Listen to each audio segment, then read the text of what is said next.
اور پھر ڈنڈی مار کے بھی دیکھ، ڈنڈی مار کے بھی دیکھ لے، مالک تو پھر مالک ہے نا، کیا کر لے گا تو سمجھتا ہے میں مالک کو دھوکہ دے کے امیر ہو جاؤں گا، سکون میں آ جاؤں گا؟ یہ نمرود کے ساتھ یہی تو بیوقوفی اس نے کی تھی۔ کتنا خزانہ تھا؟ 1000 اونٹ سونے کی، وہ جو خزانے تھے اس کی چابیاں اس کے اونٹ کے اوپر رکھی ہوتی تھی۔ 1,00,000 بندہ لیبر میں تھا جو اس کے خزانوں کی دیکھ بھال رکھتا تھا، 1,00,000 بندہ۔ یہ معمولی سا وہ جمع تفریق نہیں ہے۔ موسیٰ علیہ السلام نے کہا نمرود نو، بڑے اچھے تعلقات تھے موسیٰ علیہ السلام سے، اللہ کے ساتھ بڑے اچھے تعلقات تھے، نیک بندہ تھا۔ موسیٰ علیہ السلام نے کہا کہ اللہ نے زکوٰۃ فرض کر دی ہے۔ کہا موسیٰ کون سی بات ہے، اللہ کے دیا ہوا ہے نا، کتنی نکلی ہے زکوٰۃ، کتنی دینی ہے؟ موسیٰ علیہ السلام نے کہا 2.5%۔ نمرود کہتا مسئلہ ہی کوئی نہیں، دیا ہی جو رب نے ہے۔ اب جب اس نے کیلکولیٹ کیا نا سارا مال، اتنے لاکھ اتنے ٹن سونا دینا، شیطان دماغ کے اندر آ گیا، شیطان دل کے اندر آ کے بیٹھ گیا، کہنے لگا نمرود محنت کیوں کریں تے مال غریبوں میں ڈالنا۔ اب وہ جو شیطان آج بھی لوگوں کے دلوں میں ڈالتا ہے، بھائی تیری تو بیٹی کی شادی ہے، تو زکوٰۃ کیوں دے رہا ہے؟ تجھ پہ تو زکوٰۃ واجب ہی نہیں ہے، ابھی تو 11 ماہ ہوئے، تو 11 ماہ ہوئے، ابھی 1 مہینہ پڑا تو کچھ خرید لے، خریدنے پہ تو زکوٰۃ نہیں ہوگی۔ تو بندہ اتنا گھٹیا سوچ، غافل سوچ، وہ تیری تھی نہیں، وہ مال تھا ہی تیرا نہیں، میں نے پہلے مثال دے دی، وہ تو تھا ہی کسی غریب کا، وہ تیرے پاس اللہ نے امانت کے طور پہ دیا تھا، اور تو نے جب ڈنڈی ماری ہے اللہ نے پھر تیرا پاک مال بھی عیب دار بنا دیا۔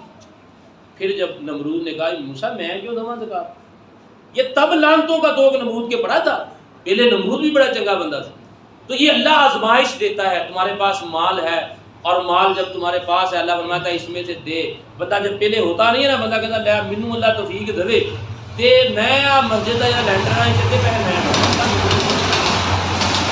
جب آ جاتا ہے تو شیطان ہے نا، جو بندے کے دل میں وسوسے سے ڈالتا ہے وہ فلاں کام بھی کرنا رہا، وہ فلاں کا بھی تیرے تمہیں وہ بندہ جناب کا اکثر لوگ اعلان کر دیتے ہیں، جناب صاحب 1 لاکھ روپیہ میرے لوگ، جب ان سے لینے جائیں نا تو پھر کہتے ہو جی حالات بڑے خراب آ تے آ تسی نہ اتنا کرو 10 لے لو تے باقی بھی اسی کرا۔ اچھا یہ میں اکثر ایک جملہ کہتا ہوں، یہ ہماری بڑی خرابی ہوئی، بڑا کام ہم نے خراب کیا۔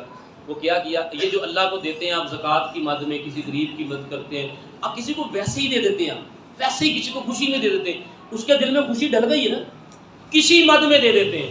کسی بندے کو خوش کرنا، اللہ کو خوش کرنے کی مدد اللہ خوش ہوتا ہے۔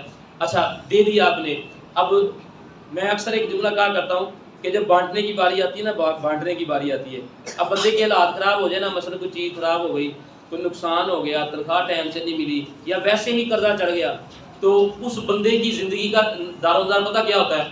وہ سارا کام اسی طرح کرتا ہے۔ حالات خراب ہونے پہ وہ سب سے پہلے اپنے بجٹ میں سے جو پیسے کم کرتا ہے، پتہ کون سے کرتا ہے؟ جو پیسے مسجد کو نہیں دینے ہوتے، جو مدرسے کو نہیں دینے ہوتے، جو ماہانہ غریب کو نہیں دینے ہوتے، وہ روک لیتا ہے۔ پوچھنے والا پوچھتا ہے خیریت ہے، اس بار آپ نے وہ راشن نہیں ڈلوا کے دیا، وہ یہ عید کی حالات خراب ہے۔ یعنی کہ حالات خراب ہونے پہ ہمیں چاہیے تھا کہ اللہ کے ساتھ ٹریڈ بڑھا دیتے، ہونا یہ چاہیے تھا، اور ایسا بنائیں، اپنا مزاج بنائیں کہ جب حالات خراب ہو جائے تو بانٹنا زیادہ کر دیں، بانٹنا تقسیم زیادہ کر دیں کرنا۔ ہم کیا کرتے ہیں کہ جب حالات خراب ہوتے ہیں مسجد اور مدرسے کو دینا بند کر دیتے ہیں، باقی پورا لائف سٹائل اسی طرح ہے، جو روز کھاتے تھے وہی کھا رہے ہیں، جو روز ہفتے بعد پہنتے تھے وہی پہن رہے ہیں، لائف سٹائل وہی ہے۔ ہم نے بند کیا وہ جو 1000 روپیہ مدرسے میں لگا ہوا تھا نا، بند کر دیا۔ مولوی صاحب آئے لین تے جی حالات بڑے خراب ہیں، اور میرے بھائی کتنا بھولا انسان ہے، جہاں سے بڑھنے تھے، جہاں سے اضافہ ہونا تھا وہ بند کر دیا۔ کون؟ اللہ کو دینے سے کم ہوتا ہے کہ بڑھتا ہے؟ بولے یارو وہ بند کر دیا ہے، اور باقی سارا نظام اسی طرح ہے۔ تو زکوٰۃ کے معاملے میں احتیاط کریں، اپنا گھر جا کے حساب لگائیں۔ علماء کرام آپ کے وجود میں، علامہ کشمیر صاحب سے پوچھیں میرے پاس کتنے مال ہے۔ اچھا بعض لوگوں کے پاس نا سونا ہوتا ہے 1 تولہ، یا چاندی ہوتی ہے چند تولے، تو نقدی پیسے بھی تھوڑے سے موجود ہوتے ہیں۔ اب وہ حساب لگا رہے ہوتے ہیں 7.5 تولہ سونے کا، یہ مسئلہ غور سے سنیے گا۔ تو 7.5 تولے سونا چونکہ ہوتا نہیں ہے، پیسے بھی ہوتے ہیں چنگے بھلے، سب کچھ ہوتا ہے، کیا کرتے ہیں؟ زکوٰۃ نہیں دیتے۔ یہ بات ذہن میں رکھیں، جس بندے کے پاس کنٹینیو سالانہ ایوریج کے حساب سے جب اس پہ زکوٰۃ واجب ہوتی ہے جس مہینے میں، اگر اس وقت اس کے پاس 1 تولہ سونا ہے، کتنے تولے؟ 1 تولہ سونا ہے، لیکن اس کے پاس نقدی بھی 10,000 روپے ہیں، دونوں کی قیمت کو ایڈ کیا جائے گا۔ اب دونوں کی قیمت کو ایڈ کریں گے، 52 تولہ چاندی سے قیمت اگر بڑھ گئی تو اسے بھی زکوٰۃ دینی پڑے گی۔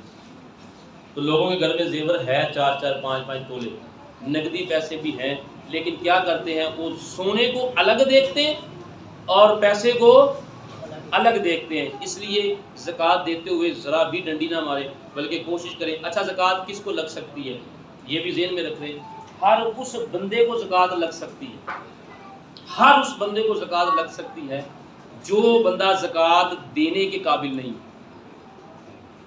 سمجھ لگی بات کی؟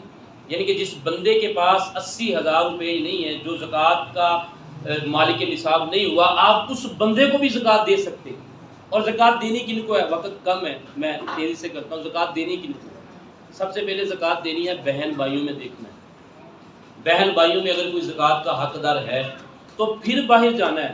سخا بھائی کمزور ہے، کرائے پہ رہتا ہے، اور ہم جناب صاحب 2 لاکھ کی زکوٰۃ باہر دے رہے ہیں، تمہاری زکوٰۃ تمہارے منہ پہ مار دیتے ہیں۔ بہن تمہاری کمزور ہے مالی طور پہ، تو پہلے بہن بھائیوں کو دیکھنا پڑے گا، پھر اپنے پڑوسیوں کو دیکھنا پڑے گا۔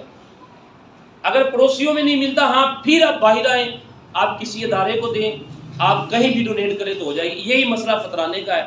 فطرانہ بھی صرف اس بندے پہ واجب ہے جو صاحب نصاب ہے، ہر بندے پہ فطرانہ واجب نہیں ہے، لیکن اگر ہر بندہ دے گا تو وہ فطرانہ اس کے لیے شکرانہ بن جائے گا۔ اس لیے ہر بندے کو اپنے ماتحت کا جو فطرانہ ہے اپنی جیب سے دینا پڑے گا۔ اس وقت جو فطرانہ نکلا ہے وہ 170 روپے نکلا ہے، 2.25 کلو آٹے کے حساب سے، لیکن اگر آٹا دیا جائے تو یہ زیادہ اجر والا کام ہے، یہ ذہن میں رکھیں۔ اگر کسی کے پاس اپنی گندم ہے، وہ آٹا ہر سال ہر ماہ لے کے آتا ہے، اس آٹے میں سے وہ آٹا نکال کے کسی غریب کو دینا، یہ زیادہ اجر ہے۔ لیکن یہ کام تھوڑا سا مشکل ہے، اس لیے علماء فرماتے ہیں پیسے بھی دے سکتے ہیں۔ ہمارے اس ادارے میں، جو ادارہ آپ کے سامنے جس مسجد میں ہم بیٹھے ہوئے، اس کے ساتھ بھی خواتین کا مدرسہ ہے، اور مجھے بڑی خوشی ہے کہ فیصل آباد کے بہت بہترین مدرسوں میں سے ایک مدرسہ ہمارا ہے لیڈیز کا۔ علامہ صاحب سے میں نے پوری اس کی تفصیل لی ہوئی ہے کہ کتنی بچیاں بیٹیاں ہماری پڑھتی ہے جہاں سے، کتنی درس نظامی کر رہی ہیں، کتنی ناظرہ اور کتنی تفسیر کر رہی ہیں، اور مجھے بڑی خوشی ہوئی کہ یہ بڑا بہترین نظام چل رہا ہے، اور بورڈ بھی یہ ہمارا مدرسہ الحمدللہ بنا ہوا ہے۔ اور پھر سب سے خوشی کی بات یہ ہے، میں مبالغہ رائے نہیں کرتا، کسی کی تعریف خوشامد کی نیت سے نہیں کرتا، حوصلہ بڑھانے کے لیے کسی کی تعریف کر دینا یہ تو میرے نبی کی سنت ہے۔ حضور عثمان غنی کا ذکر صحابہ میں فخر سے کیا کرتے تھے، حضور ابو بکر صدیق کی شان صحابہ میں فخر سے کیا کرتے تھے، اس لیے یہ میں مبالغہ رائی سے بات نہیں کر رہا۔ ہمارا جو مدرسہ یہاں پہ ہے، میرے نظر میں بہت سارے مدرسے ہیں اور تعلق بھی ہیں، وہاں پہ جو بچیوں کو پڑھانے والی بچیاں ہیں، ہماری بیٹیاں بہنیں پڑھاتی ہیں، میں نے ان کی تنخواہوں کے بارے میں پوچھا، کسی کو 6,000 ملتا ہے، کسی کو 8,000 ملتا ہے۔ ٹھیک ہے، ایسے ہی بالکل جا کے پتہ کر لیں، اور یقین کریں جو آپ کا مدرسہ ہے نا جہاں پہ، میں حیران ہوں، میں کاشف بھائی کو اس کی داد دیتا ہوں، تعریف کرتا ہوں مبالغہ رائی سے نکل کے۔ یہاں پر پڑھانے والے کی جو فیس ہے ماشاءاللہ، وہ جیسے دعوت اسلامی والے اپنی فیسیں بڑھا کے دیتے ہیں، اچھی خاصی 15 سے 20,000 روپے ایک ایک لڑکی کی جو پڑھاتی ہے اس کی تنخواہ ہے۔ اب کسی اسکول کالج میں چلے جائیں، لڑکیوں کو وظیفے نہیں ملتے، اتنا اعلیٰ قسم کا ہم نے یہ مدرسہ تیار کیا ہے کہ یہاں پہ پڑھانے والے بھی جو ہے اعلیٰ قسم کے ہیں، انتظام کرنے والے بھی اعلیٰ قسم کے۔ ایک تو میں اعلان کروں گا کہ حالانکہ یہ مجھے حکم یا مجھے آرڈر یا مجھے پیغام نہیں بھیجا کہ آپ ان کے لیے یہ اعلان فرمائیں، لیکن ایک ہی بندہ یہ سب کچھ چلانے کے لیے کر رہا ہے، تو کوشش کرنی چاہیے کہ ہمیں بھی اس میں کنٹریبیوشن جو ہے کرنا چاہیے۔ یہ خدیجہ الکبریٰ کی جھولی میں اور موسیٰ ماجد کی جھولی میں بڑا فرق ہے، یہ جو جھولی پھرتی ہے نا پیسوں کی، بڑا فرق ہے۔ کہتا کوئی نہیں ہے، مجھے بھی کوئی نہیں کہتا، لیکن میں کچھ چیزوں کو دیکھتا بھی تو ہوں نا۔ تو اس لیے آپ اس بات پہ نہ آئے کہ بھئی ایک ہی بندہ سب کچھ چلانے کی کوشش کر رہا ہے، تو ہمیں کیا ضرورت ہے؟ ہر بندہ اہل علاقہ بھی اور جو بھی یہاں پہ رہتا ہے جانتا ہے، کوشش کرے اپنی زکوٰۃ، اپنا فطرانہ، جو اپنا زیادہ سے زیادہ مال ہے اس مسجد اور مدرسے کے لیے نکالے۔ اور اس مدرسے کو ویسے ضرورت نہیں ہے، لیکن ہمارا حق بنتا ہے۔ اور یہ بات بھی آپ کو واضح کر دوں، وہاں پر جہاں پر زکوٰۃ اور فطرانے کے اعلانات ہو جاتے ہیں، ہم پتہ کیا کرتے ہیں، بڑی معذرت کے ساتھ، ہمارے قریب ایک ادارہ ہوتا ہے، چل رہا ہوتا ہے، اسے زکوٰۃ کی بھی ضرورت ہوتی ہے، یعنی کہ وہاں پہ اعلان ہو رہا ہے کہ بھئی فطرانہ یہاں جمع کرائیں، زکوٰۃ یہاں جمع کرائیں۔ ہم کیا کر رہے ہوتے ہیں؟ ہم ڈھونڈ رہے ہوتے ہیں کوئی تعلق والا۔ آپ کی گلی کا مدرسہ چل رہا ہے، آپ گلی میں ہو کے رشتہ داروں اور محلہ داروں کو آپ کو نہیں کوئی مل رہا، تو آپ کا زیادہ حق ہے، آپ جس مسجد میں نماز پڑھتے ہیں، جس آپ کا جو قریبی مدرسہ ہے، آپ کا حق بنتا ہے آپ زیادہ سے زیادہ جو ڈونیٹ ہے وہاں کریں۔ یہ نہیں ہے کہ آپ کی گلی کا مدرسہ چل رہا ہے اب اس کو چھوڑ کے کہیں اور جا کے دے رہے ہیں، اس چیز سے بھی منع کیا گیا ہے۔ تو میں آپ سب دوستوں سے درخواست کر دوں گا، یہ اعجاز نوری فاؤنڈیشن کے ذریعے تمام الحمدللہ یہ چل رہا ہے سارا نظام، اور اس میں ذرا برابر بھی غم و پریشانی نہیں آ رہی، اللہ کا شکر ہے۔ جو یہ نظام چلا رہے ہیں، سیدھی بات ہے کاشف بھائی چلا رہے ہیں، ان کے والدین، ان کے اہل و یار، دوست جو ان کے ساتھ حصہ ڈالتے ہیں، اللہ ان کو دنیا آخرت کی ساری نعمتیں عطا فرمائے۔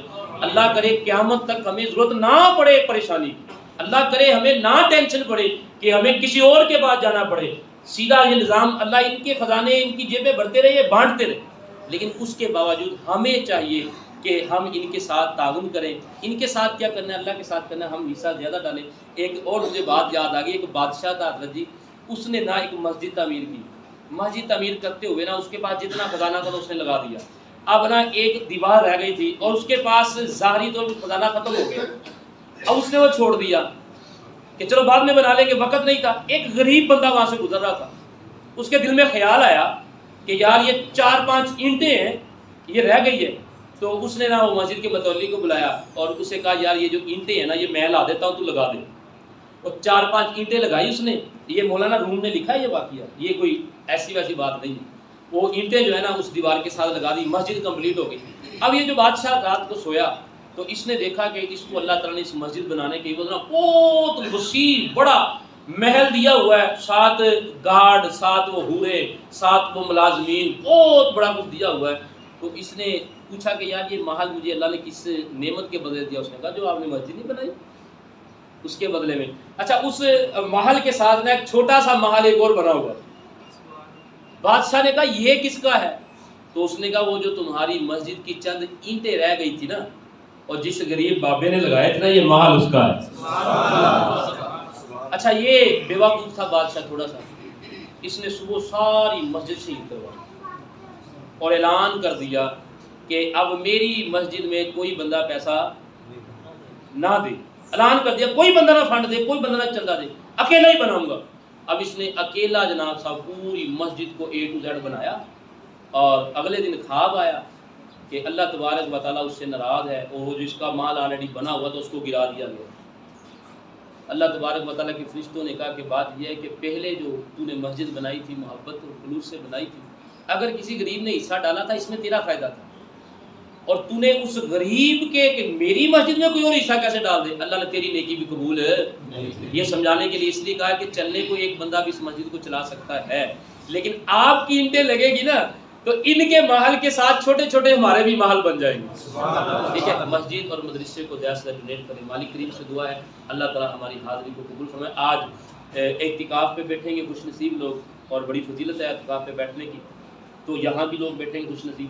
تو ایک اعتکاف انجمن یاد مصطفیٰ کی طرف سے بھی ہوتا ہے، وہ آج ہی شروع ہوگا نماز عصر کے بعد۔ تو جو نوجوان علم دین کی کثیر وہ خوراک لینا چاہتا ہے وہ کوشش کرے کہ وہاں پہ بیٹھے، وہاں کلاس وائز سسٹم ہوتا ہے، وضو، غسل، نماز جنازہ، قرآن سکھایا جاتا ہے، سوال مسائل سکھائے جاتے ہیں، اور روزانہ نماز عشاء کی تراویح کے بعد 12 بجے سے لے کر فجر تک سحری تک ایک محفل پاک ہوتی ہے جس میں روزانہ میرا ہی خطاب ہوتا ہے، اور بڑا رقت انگیز مناظر ہوتے ہیں، وہ آنسوؤں کی بستی کہہ لیں اس ایریے کو، رقت انگیز دعا ہوتی ہے۔ تو میں نوجوانوں سے گزارش کروں گا جو اعتکاف کرنا چاہتے ہیں وہ بھی کریں، جو نہیں کرنا چاہتے، یہ جو کلاسیں ہوتی ہیں نا ہماری وہاں پہ ہر بندے کو اجازت ہے، تو کوشش کریں روزانہ رات کو 12 بجے وہاں تشریف لائیں۔ سحری بھی ہماری طرف سے ہوتی ہے، افطاری بھی ہماری طرف سے ہوتی ہے۔ جن کو مسجد کا ایڈریس کا نہیں پتا وہ کوشش کریں علامہ صاحب سے میرا نمبر لے لیں، مجھے واٹس ایپ کریں۔ روزانہ ہر کلاس شروع ہونے سے پہلے میسیج بھیجا جاتا ہے کہ یہ کلاس شروع ہونے والی ہے۔ مالک کریم سے دعا ہے اللہ تعالیٰ ہمیں عمل کی توفیق عطا فرمائے۔ وآخر دعوانا ان الحمدللہ۔